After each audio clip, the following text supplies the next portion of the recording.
Hello everyone, this is Rachel in the potting shed taking a look at Maria Thus Biodynamic Calendar for May 2022.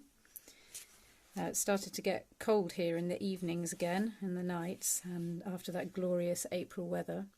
So don't forget your protection on your young seedlings. Everything's starting to get going now. Very exciting. So I'd like to take you through some of the rhythms that we can use from the biodynamic calendar. And the first one is the rhythm of the new moon, full moon.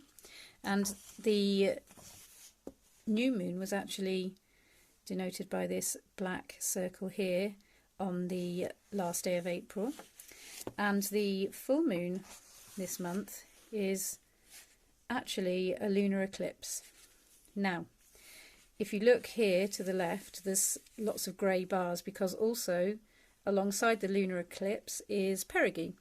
And this is really a time to avoid any sensitive garden work because of the strong lunar forces. However, the week or so before the full moon is a really good time to sow your seeds. So this time here, there's generally the time before the full moon gives us a stronger germination and stronger plants. So if you really want to work with the moon rhythms, you can take these different sections here and work with the different part of your plant according to what you want to harvest. So for example, on a leaf day you would work with all your leafy or stem plants, so celery, salads, lettuce, chard for example, and you would sow them there. But also we're in northern transplanting time here, which is a time of the descending moon, which is a good time to do anything to do with the soil. So in addition to your sowing, you could also hoe and tend your leaf plants. You could transplant your seedlings, prick out, pot on. Any of those jobs to do with the soil can also be done at this time in northern transplanting time. And it's the same for all of these different sections here. So fruit days.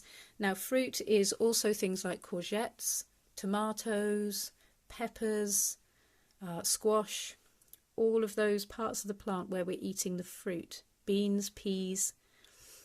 And then root is working with things like potatoes, beetroot, carrot, and you could be sowing those. But also you could be doing things in this northern transplanting time like ridging your potatoes and also planting them, actually, your main crops.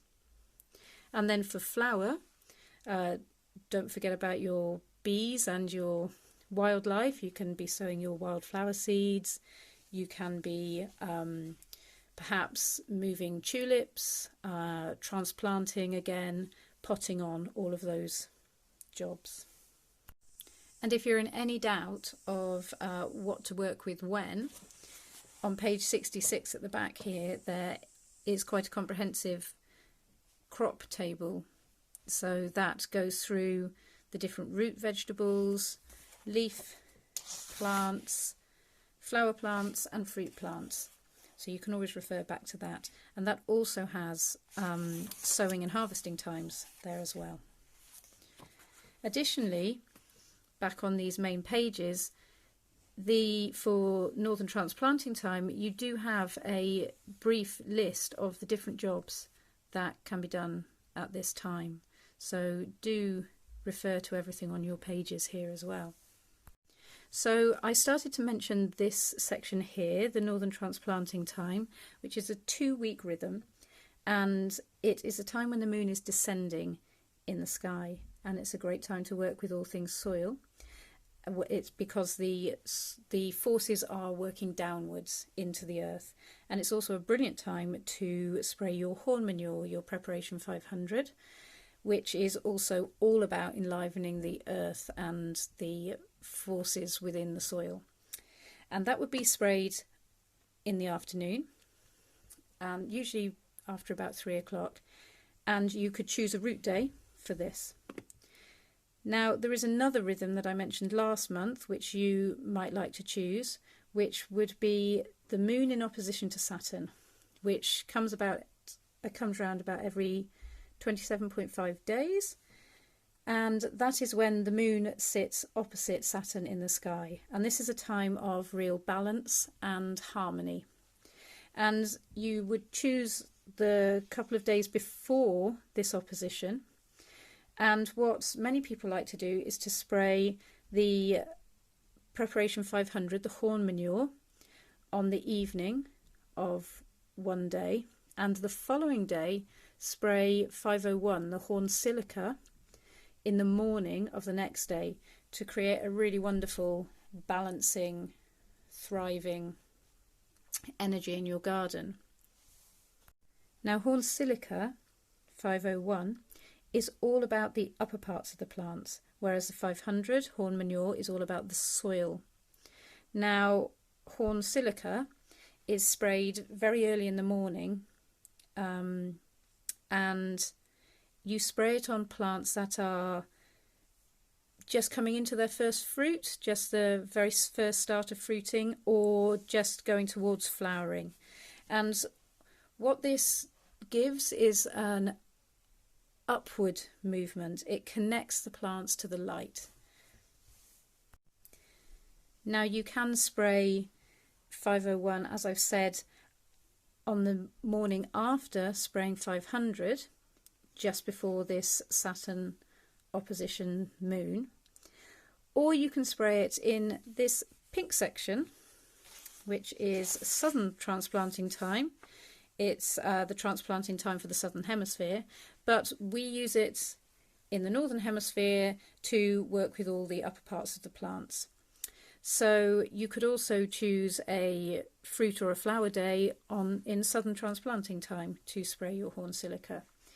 The benefit you get with using this opposition, in my opinion, is that you get this wonderful enhancement of the harmonizing and the balancing effect by using the two opposite biodynamic preparations.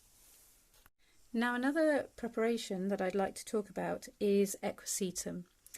Equisetum arvens, common horsetail, is a plant that's coming up now, and in biodynamics it is harvested now and dried and can be used to spray onto your plants and your soil to take mould, mildew, diseases back down into the soil where they belong.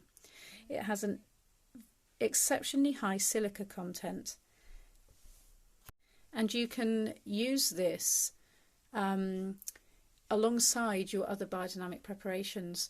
For example, when you are spraying your horn silica in the morning, you could also spray the area around your upper plants with Equisetum.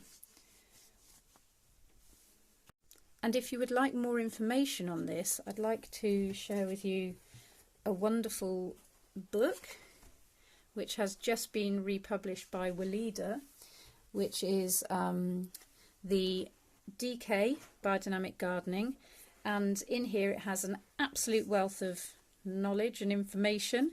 There's a page on the Moon-Saturn opposition, and we have pages on horn silica, and here's a few pages on Equisetum. So I would really recommend this book. It's got so much information, and it really is a helpful guide to go along with your biodynamic calendar. So I hope you enjoy your month of May, enjoy the light, the exuberant growth, and all your vegetables and plants coming to fruition. Bye-bye.